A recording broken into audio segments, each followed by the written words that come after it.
गुरु परंपरा योग संस्थान में आपका स्वागत है। हम लोग आज मुख्य उपनिषद में स्पेशल क्लास में तैत्तिरीय उपनिषद में पहुंच गए हैं, जो कि 8वां मुख्य उपनिषद है। 8वां मुख्य उपनिषद तैत्तिरीय उपनिषद है और ये जुड़ा हुआ है हमारे किस वेद से? 8वां 9वां 10वां शुक्ला जी शाम को कृष्ण कृष्ण जपते हैं, तो कृष्ण यजुर्वेद से जुड़ा हुआ है। नीचे से ऊपर आएंगे, शुक्ला जी शाम को कृष्ण कृष्ण जपते हैं, तो तैत्तिरीय उपनिषद कृष्ण यजुर्वेद से जुड़ा हुआ है। कृष्ण यजुर्वेद में भी देखिए तैत्तिरीय नाम है, तो तैत्तिरीय शाखा से जुड़ा हुआ है। तैत्तिरीय शाखा में भी क्या, तैत्तिरीय आरण्यक से लिया गया है। तैत्तिरीय आरण्यक में भी कौन सा अध्याय लिया गया है? तो साफ साफ कहा गया है 7वां 8वां 9वां अध्याय लिया गया है। 7वां 8वां 9वां अध्याय। एक इसका भी कंपैरेटिव स्टडी बना लीजिएगा कि कौन सा उपनिषद कहाँ से लिया गया है, कौन कौन से अध्याय शामिल हैं। यहाँ से भी क्वेश्चन पूछा जा सकता है, अभी तक नहीं आया हुआ है। आ जाए तो फिर हम लोग सोचेंगे कि इस एंगल से तो हमने विचार ही नहीं किया हुआ था, तो उससे पहले ही इस एंगल से आप नोट्स बना लीजिए और कल भेजिएगा। 7वां 8वां 9वां अध्याय कहा गया है किसका? तैत्तिरीय आरण्यक का। किस वेद से जुड़ा है? कृष्ण यजुर्वेद से जुड़ा हुआ है। तो इस हिसाब से हो गया 3 अध्याय। तैत्तिरीय उपनिषद में फिर कितने अध्याय हो जाएंगे? 3 अध्याय। तैत्तिरीय आरण्यक में कितने अध्याय हैं? तो तैत्तिरीय आरण्यक में कुल 10 अध्याय है। उसका 3 अध्याय 7वां 8वां 9वां अध्याय तैत्तिरीय उपनिषद है। और वो जो 3 अध्याय है उसका नाम है शिक्षावल्ली, ब्रह्मानंद वल्ली और भृगुवल्ली। तो अब आ गया आपका तैत्तिरीय उपनिषद में अध्याय को वल्ली कहा गया है, एक को कहा गया शिक्षावल्ली, एक को कहा गया ब्रह्मानंद वल्ली, एक को कहा गया भृगुवल्ली। ये ध्यान देंगे। देखिए शिक्षावल्ली में क्या क्या चीजें बताई गई है? तो शिक्षा से संबंधित चीजें हैं। वेद के उच्चारण में किन बातों का ख्याल रखना चाहिए? 5 संहिता यानी सृष्टि की रचना के लिए एक अलग ही यहाँ पर व्याख्या की गई, अलग ही तरीके से बताया गया है सृष्टि की कैसे रचना हो रही है। तो उसमें 5 संहिताओं की चर्चा होती है, बहुत सुंदर व्याख्या है। फिर ब्रह्मानंद वल्ली है द्वितीय वल्ली, जिसमें पंचकोश की चर्चा होती है, जो हम लोग योग के स्टूडेंट बहुत पढ़ते हैं। पंचकोश, 5 कोश याद रखना पड़ेगा। और इस बार तैत्तिरीय उपनिषद से 3 सवाल पूछे गए थे, यानी दिसंबर 2025 में 3 सवाल तैत्तिरीय उपनिषद से पूछे गए थे, सोचिए। फिर भृगुवल्ली में आते हैं। भृगुवल्ली में तृतीय वल्ली है, इसमें वरुण ऋषि और उनके पुत्र भृगु ऋषि के बीच में ब्रह्म ज्ञान का संवाद है। ये आपका हो गया तृतीय वल्ली।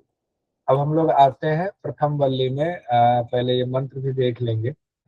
ओम शं नो मित्रः शं वरुणः शं नो भवत्वर्यमा शं न इंद्रो बृहस्पतिः शं नो विष्णुरुक्रमः नमो ब्रह्मणे नमस्ते वायो त्वमेव प्रत्यक्षं ब्रह्मासि त्वमेव प्रत्यक्षं ब्रह्म वदिष्यामि ऋतं वदिष्यामि सत्यं वदिष्यामि तन्मावतु तद्वक्तारं वतु अवतु माम् अवतु वक्तारम्। ओम शांति शांति शांति। ये शांति पाठ कहा गया है, जिसमें है यहाँ मित्र देवता, वरुण देवता, अर्यमा यानी चक्षु का अधिष्ठाता देवता, बृहस्पति देवता, विशाल डग वाले देवताओं के नाम लिए गए हैं। और कहा गया सभी देवताओं के रूप में और अंतर्यामी परमेश्वर व्याप्त हैं, वे सब प्रकार से हमारे लिए कल्याणकारी हों, ये कहा गया है। हमारी उन्नति के मार्ग में किसी प्रकार का विघ्न वो परमात्मा ना आने दें। और सबके अंतर्यामी उन ब्रह्म को हम नमस्कार करते हैं। ये मंत्र का सार हमने यहाँ पर लिख दिया हुआ है। साथ ही परमेश्वर के वायु रूप की उपासना करते हुए कहा गया है कि सभी प्राणियों के प्राण स्वरूप प्रत्यक्ष ब्रह्म आप ही हो, इसीलिए मैं आपको भी ब्रह्म नाम से पुकारता हूँ। मैं ऋत से भी आपको ही पुकारता हूँ, क्योंकि सभी प्राणियों के लिए जो कल्याणकारी नियम है, ऋत मतलब होता है नियम, नियम चलाने वाला, वो आप ही है। नियम रूप ऋत के आप ही अधिष्ठाता है। मैं आपको सत्य नाम से भी पुकारता हूँ, क्योंकि सबकी रक्षा करने वाले आप ही है। तो आप मेरी भी रक्षा कीजिए, मेरे आचार्यों की भी रक्षा कीजिए। फिर दूसरे अनुवाक में कहा गया है वेद के उच्चारण में। अब यहाँ से देखिए, यहाँ दूसरे अनुवाक से हम लोग आते हैं। इसमें अनुवाक है, ये ध्यान रखेंगे, इसमें अनुवाक है। तो अनुवाक भी हम लोग देखेंगे। जो प्रथम वल्ली है उसका जो दूसरा अनुवाक है उसमें शिक्षा की चर्चा आई हुई है। वेद के उच्चारण में किन बातों का ख्याल रखना चाहिए, वेद के उच्चारण के लिए शिक्षा दी गई है, तो उसमें 6 चीजों का महत्व बताया गया है। वर्ण, स्वर, मात्रा, प्रयत्न, साम, संतान। ये इंपॉर्टेंट है, इसको नोट कीजिए और याद कीजिए। वर्ण, स्वर, मात्रा, प्रयत्न, साम, संतान। वर्ण, स्वर, मात्रा, प्रयत्न, साम, संतान। वर्ण, स्वर, मात्रा, प्रयत्न, साम, संतान। ये 6 चीजें इंपॉर्टेंट है। वेद के उच्चारण में इन 6 नियमों का पालन करना चाहिए। वर्ण का तात्पर्य होता है स्वर और व्यंजन 2 वर्ण हैं, उनका सही सही में उच्चारण आना चाहिए। और स्वर में कहा गया किस स्वर से बोलना, स्वर यहाँ पर आवाज की बात आई हुई, निम्न स्वर से कह रहे हैं, मध्यम स्वर से कह रहे हैं, उच्च स्वर से कह रहे हैं, इसका बड़ा महत्व है। इसका एक यथार्थ ज्ञान होना चाहिए, क्योंकि मंत्रों में स्वर भेद होने से उसका अर्थ बदल जाता है। मंत्र में स्वर भेद होगा तो उसका अर्थ बदल जाएगा। फिर मात्रा की बात आ रही है। ह्रस्व, दीर्घ और प्लुत मात्रा, ये 3 मात्रा होती है। ह्रस्व मात्रा जो छोटी ई की मात्रा कहते हैं, दीर्घ मात्रा, फिर प्लुत मात्रा। इन मात्राओं का भेद समझ करके उच्चारण करना चाहिए। तो बोलने में होता है ना, दीर्घ को देर तक आवाज लगाते हैं, ह्रस्व वाले में थोड़ा जल्दी करते हैं। फिर बल की बात आई हुई है। ध्वनि को व्यक्त करने में जो आंतरिक और बाह्य बल यानी प्रयास करना पड़ता है उसको बल कहा गया है। साम में कहा गया वर्णों का समवृत्ति से जो उच्चारण किया जाता है, समगान की जो रीति होती है, कैसे साम गाया जाए, उसको साम कहा गया है। संतान कहा गया है, संहिता को संतान कहा गया, यानी कि 2 चीजों की संधि होगी तभी तो नई चीज उत्पन्न होगी। तो संतान यानी कि संधि, संधि को संतान कहा गया है। अब यहाँ पर ये 6 से आपको याद रखना है। इनका माइक खुला हुआ है, कुछ कहना चाह रहे हैं तो पूछिए, नहीं तो माइक बंद कीजिए। वर्ण, स्वर, मात्रा, वर्ण, स्वर, मात्रा, वर्ण, स्वर, मात्रा, प्रयत्न, साम, संतान, प्रयत्न, साम, संतान। ये 6 चीजें सीक्वेंस में ही याद होनी चाहिए। हो सकता है एग्जाम में दे दे कि इसका क्रम लगाइए तैत्रीय उपनिषद के अनुसार। हालांकि ऐसा मुझे लगता है इस बार 3 क्वेश्चन तैत्रीय उपनिषद से पूछा गया है, अगली बार में हो सकता है कि एक भी क्वेश्चन ना पूछे, किसी और उपनिषद का ध्यान दे दे, लेकिन हम पढ़ेंगे सारा ही। अब आगे 5 संहिता की चर्चा हो रही है जो बहुत इंपॉर्टेंट है। तो 5 संहिता देखिए। पहला है लोक विषयक संहिता। कौन सा है? लोक विषयक संहिता। दूसरा है ज्योति विषयक संहिता। तीसरा है विद्या विषयक संहिता। चौथा है प्रजा विषयक संहिता और 5वां है आत्म विषयक संहिता। ये याद करना है सीक्वेंस में। लोक ज्योति विद्या, लोक ज्योति विद्या, प्रजा और आत्मा, प्रजा और आत्मा। लोक ज्योति विद्या, लोक ज्योति विद्या, प्रजा और आत्मा। कैसे भी निमोनिक बनाइए, कैसे भी याद कीजिए, इसको याद करना है। लोक में ज्योति फैली तो विद्या हो गया, विद्या से प्रजा को फिर ज्ञान देने लगे तो आत्मज्ञान हो गया। कुछ भी निमोनिक ऐसे बना लीजिए। तो पहले संहिता की चर्चा है, फिर उसी में महासंहिता शब्द भी आया हुआ है। कहाँ पर है? पहली वल्ली जो प्रथम वल्ली है उसमें तृतीय अनुवाक में कहा गया है। आचार्य अपने शिष्य की उन्नति के लिए प्रार्थना कर रहे हैं भगवान से, और उस दौरान कहा गया है हमारा और शिष्य का ब्रह्म तेज साथ साथ बढ़े। वर्णों में जो संधि है वही संहिता है। वर्णों में संधि को संहिता ऊपर हमने पढ़ा हुआ है। और संधि 5 प्रकार, 5 कहा गया है संधि। स्वर, व्यंजन, स्वादि, विसर्ग और अनुस्वार। 5 संधि बताया गया है। स्वर, व्यंजन, स्वादि, विसर्ग और अनुस्वार कहा गया है। वही कहा गया है, वही संहिता जब व्यापक रूप में धारण करके लोक आदि को अपना विषय बना लेते हैं तब उसे महासंहिता कहा जाता है। इसको थोड़ा सा समझिए, दोनों में अंतर क्या है। संहिता और महासंहिता में संहिता छोटे रूप में हुआ, संधि के रूप में, जब हम शब्दों का खेल कर रहे हैं, जब वेद के पढ़ने के लिए हम व्याकरण में इस्तेमाल कर रहे हैं, तो ये हो गया संधि। उस दौरान कोई नए शब्द बन रहे हैं 2 अक्षर जुड़ जुड़ करके। लेकिन जब बात आती है सृष्टि की रचना की तो व्यापक रूप धारण कर लेता है कि अग्नि वायु मिलेगा तो क्या होगा, बड़ी बड़ी चीजें, आकाश मिला, आकाश में हुआ, ऊपर द्युलोक है, नीचे लोक है, इनके मिलन से क्या होगा। तो जब ये बृहत रूप में इसकी संधि की चर्चा होती है तब उसको महासंहिता कहा जाता है। जब छोटे रूप में चर्चा होती है उसको सिंपल संधि कहा जाता है, संहिता। तो संहिता महासंहिता में ये है।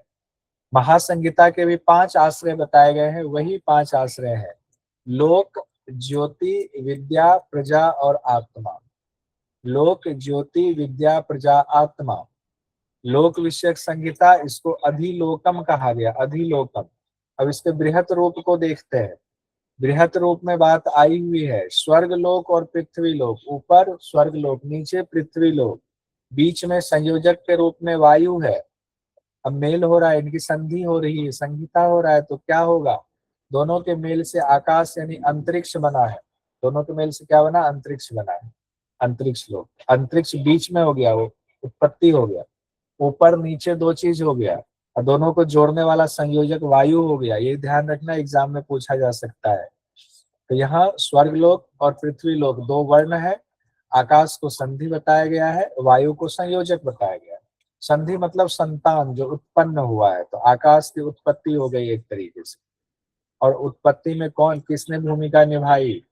वायु ने। कौन 2 थे? तो स्वर्ग लोक और पृथ्वी लोक कहा गया है। एक ऊपर का, एक नीचे का, बीच में एक ने जोड़ा तो नई चीजें बन गई। ये हो गया लोक विषयक संहिता, यानी लोक के संदर्भ में कहा गया। ज्योति विषयक संहिता की बात आ रही। ज्योति की चर्चा अग्नि और आदित्य के मेल से। अग्नि और आदित्य, लीजिए, अग्नि भी वही है, आदित्य भी वही है, लेकिन उनका मेल हो रहा है क्योंकि रूप अलग अलग हो जाता है। जैसे वायु, प्राण सब प्राण ही है, लेकिन नाम बदल जाता है। प्राण, अपान, समान, उदान, व्यान, ये अलग हो जाता है। उसी तरह अग्नि और आदित्य स्वभाव से एक होते हुए भी अगर स्वरूप अलग है, अलग अलग जगह पर होने से अलग अलग हो गए। अग्नि और आदित्य के मेल से जल का निर्माण होता है, यानी जल संधि हो गया। दोनों के बीच में किसने मेल कराया? तो विद्युत ने मेल कराया। सब में देखिए 4 चीजें आ रही हैं। 1 2 हो गया जुड़ने वाला, 1 और 2 मान लीजिए जुड़ रहा है। इसको एक कोई आएगा इसमें जोड़ने वाला, आग लगाने वाला, तो तीसरा हो गया। और जब ये तीनों प्रक्रिया हो गई तो चौथा कोई उत्पन्न हो रहा है। ये 4 चीजें सब में आ रही, चारों संहिता में आ रही हैं। हमें इसको अच्छे से ध्यान रखना है, ये एग्जाम के लिए महत्वपूर्ण हो जाता है। यहाँ अग्नि और आदित्य के मेल से क्या उत्पन्न हो रहा है? जल उत्पन्न हो रहा है, लेकिन मिला कौन रहा है? तो विद्युत मिला रहा है। विद्युत शक्ति संयोजक है, संधान है। तीसरा हम लोग आते हैं विद्या विषयक संहिता। विद्या विषयक संहिता में कहा गया विद्या किनके किनके बीच होती है? गुरु और शिष्य के बीच विद्या की चर्चा होती है, गुरु शिष्य के बीच। गुरु और शिष्य के मेल से विद्या उत्पन्न होती है, यानी विद्या संधि हो गया।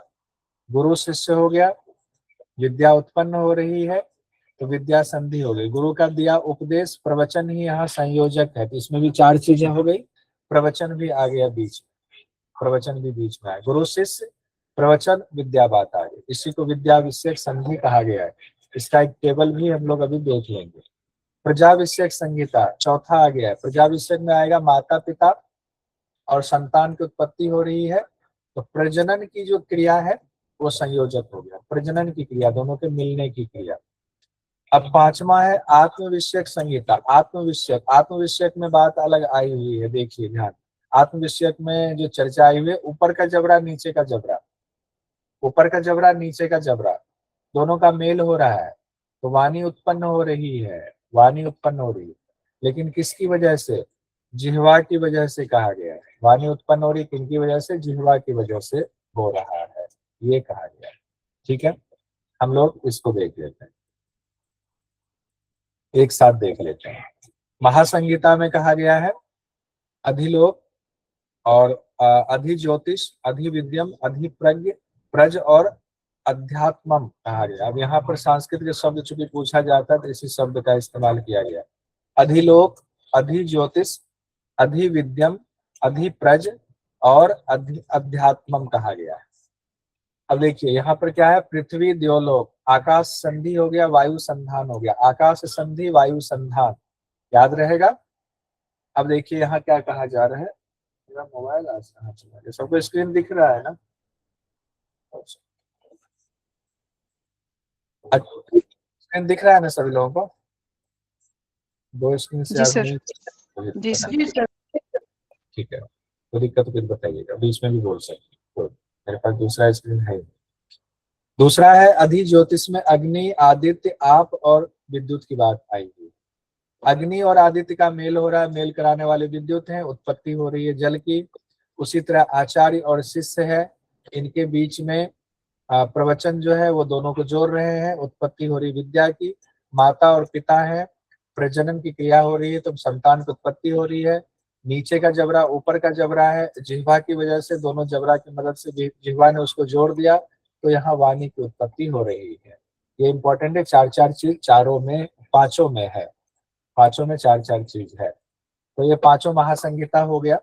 महासंहिता को जान लेता है जो, वह संतान से पशुओं से भी आरोह की निगाहें भेज रहा है, वह संतान से पशुओं से ब्रह्म तेज से अन्न आदि भोग पदार्थों से स्वर्ग लोक रूप में संपन्न हो जाता है, स्वर्ग रूप लोक से संपन्न हो जाता है। लोग ज्योतिष विद्या पाकर आत्मज्ञानी हो गए। हाँ, पिछली क्लास में चर्चा होगी, बहुत बढ़िया। कई लोगों के और पास होगा। ये जो आदित्य है उसका क्या मतलब है? आदित्य मतलब सूर्य हुआ, आदित्य को सूर्य भगवान को।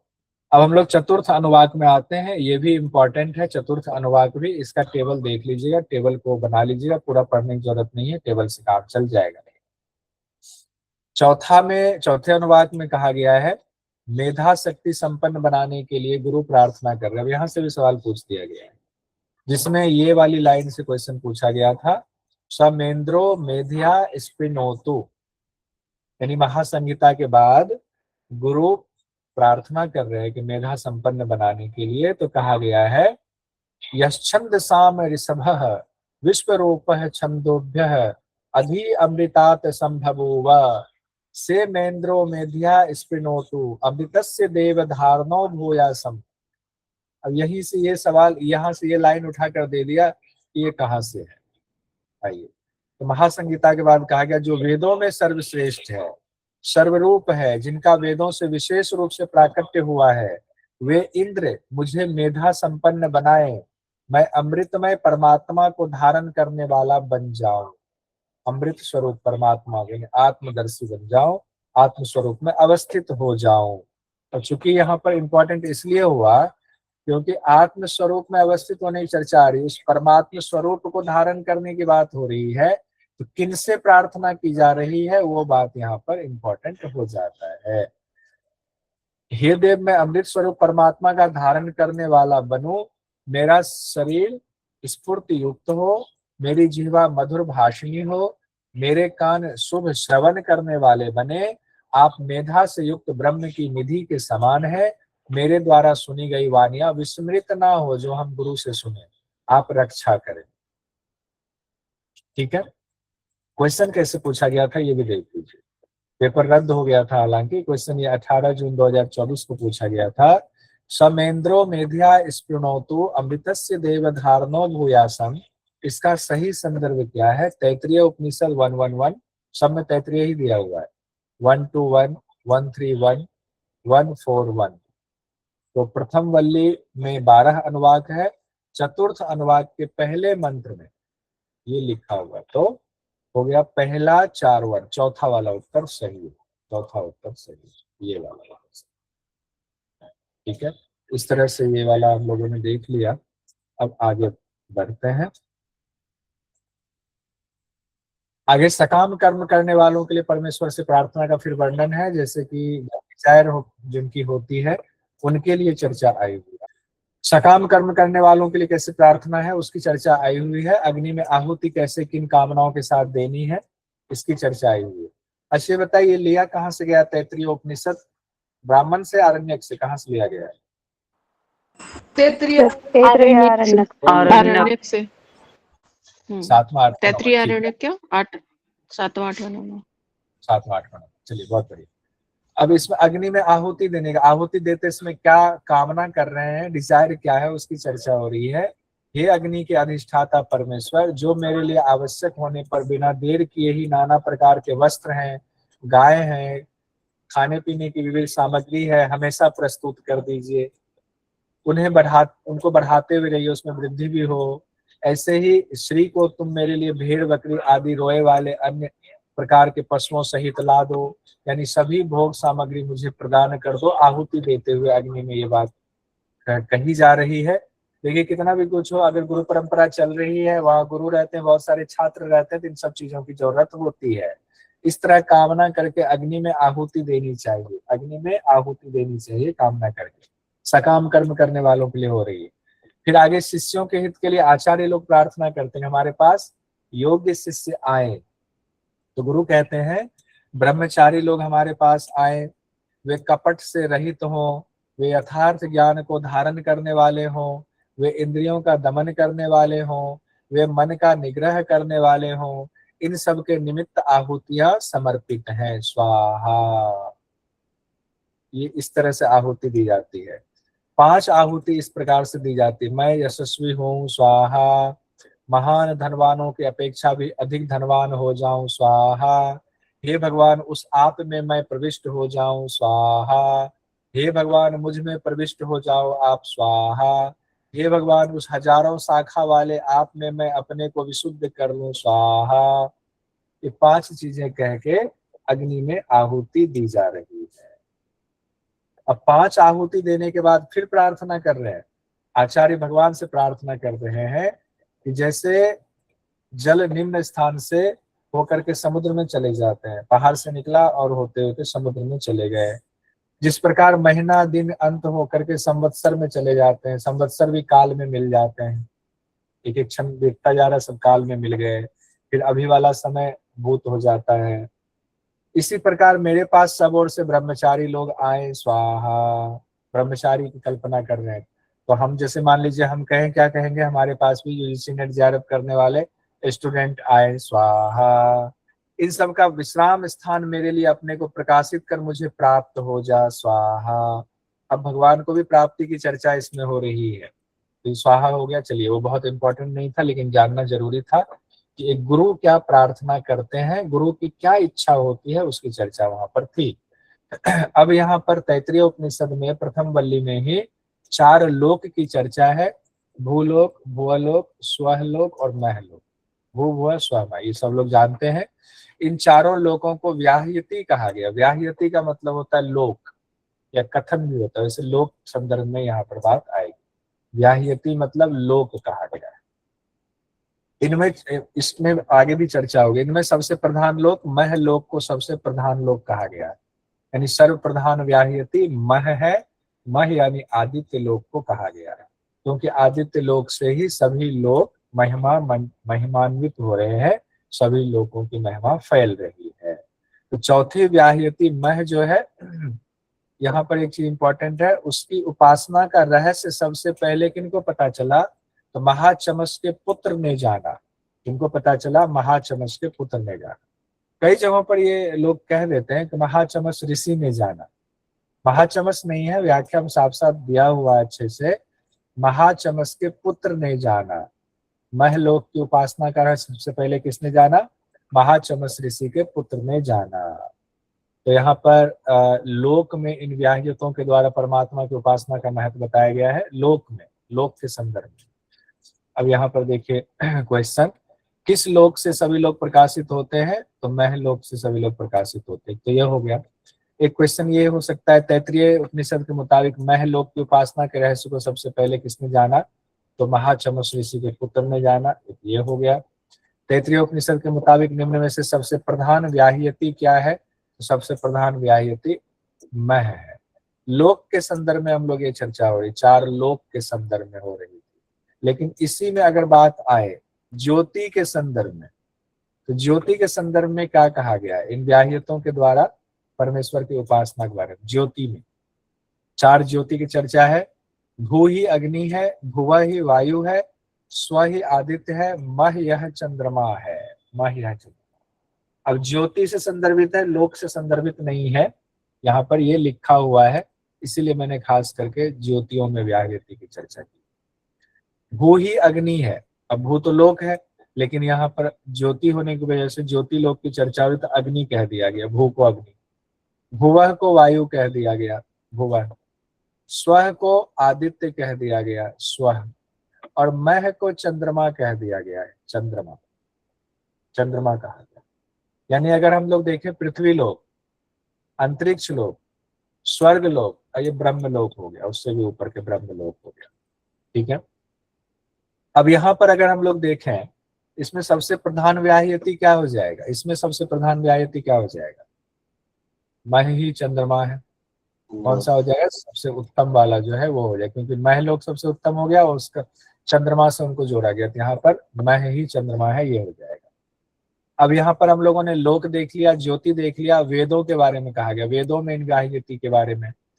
भूह को ऋग्वेद कहा गया, पहले तो लोक बताया गया, लोक को ज्योति से चर्चा की गई, उसको वेद से जोड़ा जा रहा है। तो भूह को ऋग्वेद कहा गया है, भुवः को सामवेद कहा गया है, स्वः को यजुर्वेद कहा गया है, मह को ब्रह्म कहा गया है। मह को कहा गया ब्रह्म। यहाँ पर सबसे उत्तम कौन हो गया? ब्रह्म हो गए मह के संदर्भ में। ठीक है, यहाँ मह चंद्रमा से संबंधित, यहाँ ये उत्तम हो गए, सर्वश्रेष्ठ हो गए। अब प्राणों के विषय में इन व्याहयतों की चर्चा हो रही है, उसके उपासना की बात हो रही है। कहा गया भू ही प्राण है, भुवा ही अपान है, स्व ही व्यान है, मह ही अन्न है। यहाँ सबसे उत्तम क्या हो जाएगा? अन्न हो जाएगा। अगर दे दे प्राण, अपान, व्यान और अन्न में सबसे उत्तम कौन सा है, सबसे उत्तम व्याहयति कौन सा है, तो अन्न हो जाएगा, जो सबसे उत्तम है, मह से जिनका संबंध वहां पर हो रहा है। अन्न से ही समस्त प्राण महिमा मंडित होते हैं। तो चारों व्याहयति 4 प्रकार की होगी, 4 भेद से कुल 16 भेद यहाँ पर बताए गए। 3 ऊपर देख लिया, एक ही हो गया। तो इस तरह से 16 व्याहयति हो गया। अब अगर पूछ दे कितनी व्याहयति हो गई कुल, तो 16 व्याहयति, तो आंसर हो गया 16। ये भी कहीं लिख लीजिए, कुल व्याहयति कितनी बताइए? 16। 4 ही है, लेकिन 4 को 16 कर दिया गया, 4 से जोड़ करके। अब जो इस प्रकार से इसको तत्व से जान लेता है, ब्रह्म को जानने वाला होता है, तो ब्रह्म वेदता के लिए सभी देवता फिर भेंट समर्पण करते हैं, उनका आदर सत्कार करते हैं। एक क्वेश्चन नवंबर 2020 में पूछा गया था, तैत्रीय उपनिषद के अनुसार अन्न किस व्याहयति से संबंधित है? अन्न किस व्याहयति से संबंधित है? अभी हम लोगों ने देखा मह से संबंधित है। ऐसे ही मान लीजिए सवाल यहाँ पूछ दे, चंद्रमा दे दे, चंद्रमा किस व्याहयति से संबंधित है? ऐसे कुछ भी दिया जा सकता है, तो चंद्रमा भी मह से संबंधित माना जाएगा। अब हम लोग आ रहे हैं, शरीर में पुरुष का स्थान बताया गया है। हृदय आकाश के भीतर रहता है, विशुद्ध है, अविनाशी, अमृत, मनो में पुरुष रहते हैं। तो हृदय में यहाँ पर कहा गया तैत्रीय उपनिषद में। ठीक है, अब यहाँ से आगे बढ़ते हैं। मंत्र में कहा गया दोनों तालुओं के बीच में एक स्तन के समान लटक रहा है, तो उसको जो छोटी जिह्वा है उसकी चर्चा हो रही है। उसके भीतर भी केशों का मूल स्थान है, ब्रह्मरंध्र कहा गया, यानी वो छोटी जिह्वा के भीतर में ब्रह्मरंध्र का स्थान है। सिर के दोनों कपाल को भेद करके निकली हुई सुषुम्ना नाड़ी बताई गई है, वही उन इंद्र नाम से कहे जाने वाले परमेश्वर की प्राप्ति का द्वार है। यानी सुषुम्ना नाड़ी को परमेश्वर की प्राप्ति का द्वार बताया गया है। और अंत समय में जब वो प्राण सुषुम्ना में जा रहा है, तो भूभुव स्व से गुजरता है, फिर वो मह लोक में पहुंच जाता है। मह को सबसे उत्तम लोक कहा गया है। अब यहाँ का यानी शरीर की मृत्यु के बाद वह सबसे पहले किस लोक में जाता है? तो भूलोक में जाता है। तो एक क्वेश्चन यहाँ बन गया कि शरीर की मृत्यु होती है तो सबसे पहले वो कहाँ जाता है, किस लोक में जाता है? पहले भूलोक में, फिर भुवलोक में, फिर स्वलोक में, फिर गुजर करके फाइनली महलोक में जाता है। लेकिन जिनकी साधना इतनी होगी उनके लिए बात कही जा रही है। भूवलोक के वायु में स्थित होता है इसके बाद वो, यानी उसी चर्चा को यहाँ डिटेल कही जा रही। पहले भूलोक, फिर भुवलोक में, फिर वो स्वलोक में जाता है, फिर महलोक में चला जाता है। महलोक को ही ब्रह्मलोक कहा जाता है। महलोक क्या है? ब्रह्मलोक है, सबसे उत्तम लोक महलोक हो गया। आगे देखिए, ब्रह्मलोक में जब वो महापुरुष चला गया जिसके इतने अच्छे कर्म रहे, इतना उनका अनासक्त होकर के कर्म किया, महापुरुष वो जब चले गए, तो वहां पर उनको किस किस चीज की प्राप्ति हो रही है उसके बारे में बात हुई है। मन के स्वामी हो जाते हैं, मनस्पति हो जाते हैं, फिर वाक्पति हो जाते हैं, वाणी के स्वामी, फिर नेत्रों के स्वामी हो जाते हैं, चक्षुष्पति हो जाते हैं, श्रोतपति हो जाते हैं, फिर कहा गया विज्ञानपति हो जाते हैं।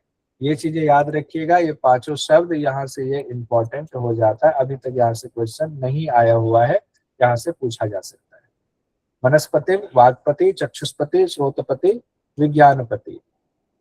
आगे बढ़ते हैं, ये भी इंपॉर्टेंट है। प्रथम वल्ली का जो 7वां अनुवाक है ये भी इंपॉर्टेंट, इसमें थोड़ा ज्यादा समय लग रहा है। तैत्रीय उपनिषद से बहुत सवाल पूछे जाते हैं, अब पूछना शुरू हो गया है, तो इसको देख लेते हैं। ये भी इंपॉर्टेंट है, इसको पहले हम लोग इसका अर्थ पढ़ाते हैं। इस अनुवाक में कहा गया है आधि भौतिक और आध्यात्मिक पदार्थ, यानी कि तैत्रीय उपनिषद में पदार्थ की चर्चा हो रही है।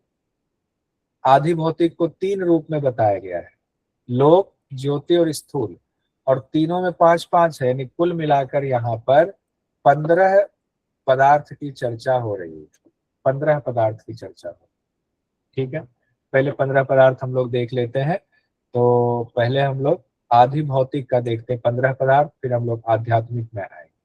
तो इसको अलग अलग आपको याद करना ही पड़ेगा। आधि भौतिक में तो 3 रूप में हो गया। आधि भौतिक के कितने रूप हो गए? 3, लोक, ज्योति और हो गए स्थूल पदार्थ। लोक, ज्योति, स्थूल पदार्थ। लोक में हो गए पृथ्वी लोक, अंतरिक्ष लोक, द्योलोक, दिशाएं, दिशाओं के कोण। पृथ्वी लोक, अंतरिक्ष लोक, द्योलोक, दिशाएं और दिशाओं के कोण याद रखना पड़ेगा। ज्योति में कहा गया है अग्नि, वायु, सूर्य, चंद्रमा और नक्षत्र, ये 5 चीजें हो गई ज्योति में। स्थूल पदार्थ में कहा गया जल, औषधि, वनस्पति, आकाश और आत्मा। क्या हो गया? जल, औषधि, वनस्पति, आकाश, आत्मा। ये 15 चीजें किसकी हैं? आधि भौतिक की है। सब स्थूल रूप में लग रहा है आपको, ये सब कुछ स्थूल रूप में लग रहा है, लोक, ज्योति और स्थूल। अब हम लोग आते हैं आध्यात्मिक वाले पर। आध्यात्मिक में भी 15 चीजें, 15 पदार्थ यहाँ भी बताया गया। तो कुल पदार्थ की संख्या होगी 15 + 15। अगर एग्जाम में आ जाए कितने पदार्थ की चर्चा है? कुल 30 पदार्थ की चर्चा बताई गई। आध्यात्मिक पदार्थ, इसको भी 3 रूप में बांटा गया है, प्राण, करण समुदाय और धातु। इंपॉर्टेंट है ये दोनों पॉइंट। प्राण, व्यान, अपान, उदान, समान, ये तो याद रहेगा, आसान है। करण समुदाय में कहे गए हैं नेत्र, कान, मन, वाणी और त्वचा।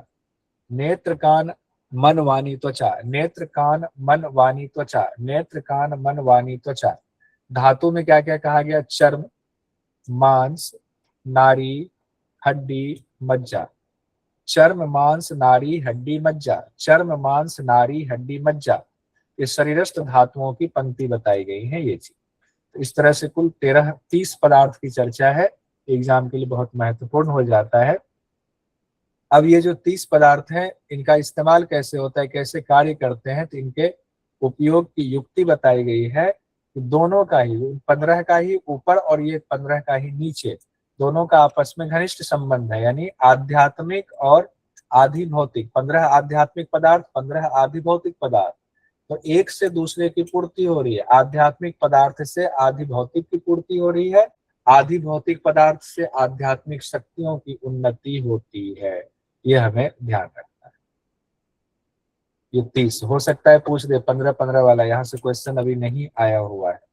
क्वेश्चन इस तरह से आया, क्वेश्चन पदार्थ से ना होकर के ऐसे पूछा गया, हालांकि पेपर रद्द हुआ था। ये भी पूछा गया तैत्रीय उपनिषद के अनुसार निम्न तत्वों की पंक्ति को क्रम से बताएं। अब पंक्ति आ गया तो कंफ्यूज हो जाएंगे, पंक्ति कहाँ से आया हुआ है, पंक्ति कैसे कहा गया है? आदित्य, चंद्रमा, अग्नि, वायु, नक्षत्र। अब लीजिए इसको पंक्ति में कैसे रखेंगे, कैसे रखेंगे बताइए? अग्नि, अग्नि, वायु, आदित्य, चंद्रमा, समस्त नक्षत्र। तो ये याद करना पड़ेगा। पहले वाला वीडियो देखेंगे तो उसमें पिछली बार हमने याद करवाया था, लेकिन वो डिटेल वाली क्लास में याद कराया था। दूसरा ऑप्शन शुरू ये होगा, यहाँ से लिया जाएगा। तो ऐसे ही आपको 5 के 3 सेट ऊपर हो गए, 5 के 3 सेट नीचे हो गए, तो 5-5 3-3 6 सेट हो गए। 6 सेट 30 पदार्थ याद करना पड़ेगा। और उसको याद करने का एक ही तरीका है, कुछ भी नहीं है, टेबल बनाइए, प्रिंट निकालिए, दीवार पे चिपका दीजिए, आते जाते देखेंगे तैत्रीय उपनिषद याद हो जाएगा। अब इसी में हम लोग आते हैं ओम की महिमा में। चूंकि इसमें बहुत सारी चीजें याद करना है, तो इसको एक क्लास में नहीं करेंगे कंप्लीट, तो परेशान मत होइएगा, तो इसको 2 क्लास में हम लोग करेंगे। ओम की महिमा की चर्चा हो रही है। ओम को ही ब्रह्म कहा गया है, ओम ही प्रत्यक्ष दिखाई देने वाला संसार है। तो ओम के बारे में चलिए, ओम की शुरुआत से सामगान होता है, इसको बहुत ज्यादा इसमें नहीं आएंगे। ओम के बारे में हम लोग ऐसे भी जानते हैं, ओम के द्वारा ही ब्रह्म को प्राप्त किया जाता है। प्रथम वल्ली नवम अनुवाक में अब स्वाध्याय की महत्ता बताई गई है। तो यहाँ से क्वेश्चन आ सकता है। देखिए क्या कहा गया है, अध्ययन अध्यापन के साथ साथ शास्त्रों में बताए गए मार्ग पर खुद भी चलना चाहिए। जो गुरु है वो अध्ययन करा रहे हैं तो साथ साथ अध्यापन करा रहे हैं, तो साथ साथ अध्ययन भी कर रहे हैं। तो अध्ययन अध्यापन सिर्फ करना कराना नहीं है, आपको भी उस मार्ग का पालन करना चाहिए। यही बात उपदेश देने वाले और सुनने वाले दोनों पर लागू होता है। रित शब्द का अर्थ होता है यथा योग्य सदाचार, सत्य का अर्थ होता है सत्य भाषण, तप का अर्थ होता है तपस्या, दम का अर्थ होता है इंद्रियों का दमन करना। अब ये सारी चीजें दी गई, इनको देखते हैं। सम का अर्थ होता है मन का निग्रह करना, अग्नि का चयन करना, अग्निहोत्र फिर कहा गया जो हम लोग यज्ञ करते हैं। अतिथि कहा गया अतिथि सेवा, मानुषम कहा गया मनुष्यों के लिए जो लौकिक व्यवहार है उसका पालन करना है। प्रजा और गर्भाधान कहा गया, प्रजा मतलब जो प्रजा की उत्पत्ति होती है वो भी कर्म में माना जाता है। संस्कार रूप और भी जितने कर्म हैं। उसके बाद प्रजन कहा गया, प्रजन हुआ तो शास्त्र विधि से सहवास। प्रजाति कहा गया, प्रजाति मतलब कुटुंबियों का के प्रति जो हमारा कर्म है उसको भी करना है। ये वेदों के पठन पाठन के साथ साथ ये सब भी होना जरूरी कहा गया है। वेदों का पठन पाठन हो, उनके साथ आपको ये भी पालन करना है। ये भी इम्पोर्टेंट हो जाता है हमारे जीवन के लिए। यहाँ क्वेश्चन देखिए पूछा गया, जून 2023 में तैत्रीय उपनिषद के अनुसार स्वाध्याय एवं प्रवचन में भावित होने वाला सही क्रम है। स्वाध्याय और प्रवचन में ऋत सत्य सम अग्नि दम। अब यहाँ क्रम पूछ लिया गया, ये तो बड़ा भारी दे दिया जाता है, क्रम पूछा जाता है। ऋत सत्य सम अग्नि और दम पूछा गया है। तो सही उत्तर इसमें कहा गया है, ऋत कहा गया है, फिर सत्य कहा गया है, फिर दम कहा गया है, फिर सम कहा गया है, फिर अग्नि कहा गया है। ये सीक्वेंस है, ऋत सत्य और फिर कहा गया दम, फिर कहा गया सम और अग्नि। ऋत सत्य दम सम अग्नि, ऋत सत्य दम सम अग्नि, ऋत सत्य दम सम अग्नि, ये सीक्वेंस में बताया गया है। फिर यहीं पर उससे आगे हम लोग आते हैं, 3 ऋषि पुत्रों की चर्चा आई हुई है। ये भी इंपॉर्टेंट है, क्या पता पूछ दे कि अध्ययन अध्यापन की महत्ता को दर्शाने में त्रिशंकु शब्द इनके लिए इस्तेमाल किया गया 3 ऋषि पुत्रों के लिए। रथितर के पुत्र सत्वचा ऋषि कहते हैं सत्य ही सर्वश्रेष्ठ है। रथितर के पुत्र सत्वचा ऋषि कहते हैं सत्य ही सर्वश्रेष्ठ है। पुरुषिष्ठ के पुत्र तपोनिष्ठ नामक ऋषि कहते हैं तप ही श्रेष्ठ है। मुदगल के पुत्र नाक मुनि कहते हैं स्वाध्याय प्रवचन ही श्रेष्ठ है। मुदगल के पुत्र, क्योंकि वही तप है, ये याद रखना पड़ेगा। रथितर के पुत्र ने कहा सत्वचा जी ने सत्य ही सर्वश्रेष्ठ है। पुरुषिष्ठ के पुत्र हुए तपोनिष्ठ जी, वो कहते हैं तप ही श्रेष्ठ है। तो सत्वचा जी सत्य को कह रहे हैं, तपोनिष्ठ जी तप को कह रहे हैं, इसलिए नाम भी उनको पड़ा हुआ। अब मुदगल ऋषि के पुत्र हैं नाक मुनि, वो कह रहे स्वाध्याय प्रवचन ही श्रेष्ठ है। ये 2 चीज कह रहे हैं, स्वाध्याय प्रवचन ही श्रेष्ठ है, क्योंकि स्वाध्याय और प्रवचन ही तप है, वही तप है, इसीलिए कह रहे हैं। अब यहाँ पर बात हम आते हैं, त्रिशंकु ऋषि ने परमात्मा को प्राप्त करके जो अपना अनुभव बताया है उसे ही 10वें अनुवाक में बताया गया है कि मैं संसार वृक्ष का उच्छेद करने वाला, जो संसार वृक्ष जिसमें फंसे हुए हैं, मेरी कीर्ति पर्वत के शिखर की तरह उन्नत है। जिस सूर्य में अन्न उत्पादन की शक्ति है उसी तरह मैं अतिशय पवित्र अमृत स्वरूप हूँ, यानी ब्रह्म स्वरूप होने की बात कही गई है। प्रकाश युक्त धन का भंडार मैं ही हूँ, अमृत से अभिसिंचित श्रेष्ठ बुद्धि वाला मैं ही हूँ। यहाँ तक बात आई हुई है। इन्होंने 10वें अनुवाक में 9वें अनुवाक की बात को ही आगे बढ़ाया गया है कि जब वो आत्मस्वरूप हो जाते हैं तब की व्याख्या की गई, तब वो क्या सोचते हैं। अब सामान्य जीवन के लिए बहुत उपयोगी बातें कही गई है। आचार्य का उपदेश है कि जब हमारे यहाँ से पढ़ करके आप चले जाओ, अब गृहस्थ आश्रम में चले गए ब्रह्मचर्य के बाद, तो वहां पर जीवन कैसे बिताना चाहिए उसकी चर्चा यहाँ आई हुई है। कि जो आश्रम में रहने वाले ब्रह्मचारी हैं उनको शिक्षा दे रहे हैं कि जब आप गृहस्थ में जाओगे कैसे रहना चाहिए। कह रहे हे पुत्र, तुम हमेशा सत्य बोलना, आपत्ति आ जाए विपत्ति आ जाए तब भी झूठ का सहारा नहीं लेना, शास्त्र सम्मत धर्म का पालन करना, स्वाध्याय में प्रमाद मत करना, गुरु को अपनी रुचि के अनुसार प्रेम पूर्वक दक्षिणा देना, संतान परंपरा को सुरक्षित रखना। संतान परंपरा को सुरक्षित रखना। ये गुरु शिष्य को निर्देश दे रहे हैं। सत्य से, धर्म से, स्वाध्याय से कभी चूकना नहीं है तुमको। शुभ कर्मों से कभी चूकना मत, उन्नति के साधनों से चूकना मत, कभी भूल नहीं करना। देव कार्य, पितृकार्य चूकना नहीं है, जरूर करना है। और यहाँ पर कहा गया, जो हम लोग कहते हैं मातृदेवो भव, पितृदेवो भव, आचार्य देवो भव, अतिथि देवो भव, वो यही से लिया गया है। अगर कभी आपको किन्हीं को बताना हो तो तैत्रीय उपनिषद से ही लिया गया है। मातृदेवो भव, पितृदेवो भव, आचार्य देवो भव, अतिथि देवो भव, ये 4 बातें कही गई है। फिर कहा गया, हे पुत्र तुम निर्दोष कर्मों का आचरण करना, सदा अच्छे एवं श्रेष्ठ आचरणों का पालन करना, जीवन बिताना, दोष रहित कर्मों का आचरण करना, तुम्हारे आचरण में कोई दोष नहीं होना चाहिए। जो कोई हमसे श्रेष्ठ है उनका आसन दान आदि के द्वारा सेवा करना, यानी कोई आप बैठे हुए हो, कोई आपसे बड़े आते हैं, उनको आसन देना है। ये हमारे अंदर यहीं से ये बात आई हुई है, अभी भी हमारे समाज में होता है। कोई हमसे बड़े आते हैं, हम खड़े हो जाते हैं, उनको आसन देते हैं। फिर आगे कहा गया है, बिना श्रद्धा के नहीं देना, आर्थिक स्थिति के अनुसार देना, यानी जिसको देना है श्रद्धा युक्त होकर देना है। आपकी जितनी क्षमता हो उतना देना। लज्जा तथा भय से दान देना। लज्जा क्यों? ये हमारा तो है नहीं, फिर भी हम दे रहे, नाम हमारा हो रहा है, तो लज्जा का भाव होना चाहिए। आजकल अहंकार का होता है, मैंने तुमको दिया, इतना तो दिया। तो लज्जा और भय से देना, भय ऊपर वाले से होना चाहिए, सब ईश्वर प्रदत्त है, अभिमान से रहित होकर देना चाहिए। आगे सुंदर फिर प्रवचन कहा गया है, ये सारे कर्म करते हुए बहुत सारी व्यवस्था ऐसी होती है कि जब आपको क्या करे क्या ना करे उस दुविधा में फंस जाते हैं। हमें क्या करना चाहिए? हे प्रभु, इस संकट की घड़ी में हमारा क्या फैसला होना चाहिए? तब गुरु कह रहे, जब ऐसी स्थिति में फंस जाओ, दुविधा में फंसो, तो वहां जो उत्तम विचार रखने वाले हैं उनसे उचित परामर्श लेना। ऐसे व्यक्ति से जो सत्कर्म में, सदाचार में लगे हुए हैं, सबके साथ प्रेम पूर्वक व्यवहार करने वाले विद्वान ब्राह्मण या उनके जैसा कोई और महापुरुष हो, उनसे सलाह मशविरा करना, फिर वही कार्य करना, जैसा वो आचरण करते हैं वैसा ही आचरण करना। यही उपदेश है, यही वेदों का रहस्य है, परंपरागत शिक्षा यही है। अब यहाँ पर द्वादश अनुवाक में प्रार्थना करते हुए शिक्षा वल्ली संपन्न है।